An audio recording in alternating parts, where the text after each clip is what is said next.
পরিণীতা ধারাবাহিকের রুদ্ধশ্বাস পর্ব। নতুন বিপদের মুখে পড়তে চলেছে রায়ান ও তার পরিবার। এতদিন দুর্যোকে এই ধারাবাহিকের রায়ানের বন্ধু হিসেবে দেখা গিয়েছিল।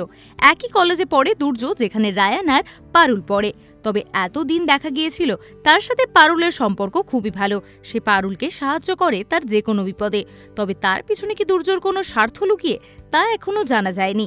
তবে সে রায়ানকে মন থেকে নিজের শত্রু ভাবে, প্রতি মুহূর্তে ক্ষতি চায় তার। কিন্তু কেন, তার উত্তর হয়তো মিলবে এই মহাপর্বে।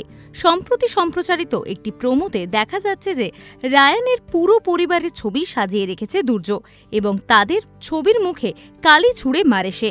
সাথে তার দাদুর ছবিকে উদ্দেশ্য করে দুর্য বলে যে আমি একে একে তোমার পুরো পরিবারকে শেষ করে দেব, আর তার শুরু হবে তোমার সবচেয়ে প্রিয় নাতি রায়ানকে দিয়ে। এরপরেই দেখা যায় রাস্তায় রায়ানের গাড়ি ফেলে দেয় দুর্য।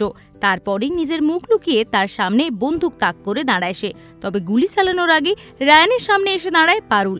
পারুল কি পারবে রায়ানকে বাঁচাতে, নাকি রায়ানকে বাঁচাতে গিয়ে এবার নিজেই বিপদের মুখে পড়বে পারুল? তবে দুর্য কেন রায়ানের পরিবারের থেকে প্রতিশোধ নিতে চায় তা স্পষ্ট না। কোন সত্যি লুকিয়ে রয়েছে দুর্যর সাথে রায়ানের পরিবারে, জানতে নজর রাখুন পরিণীতা ধারাবাহিকের রুদ্ধশ্বাস পর্বে। ভিডিওটি ভালো লেগে থাকলে লাইক, শেয়ার, কমেন্ট করতে ভুলবেন না, আর পাশে থাকা বেল আইকনটি ক্লিক করতে ভুলবেন না।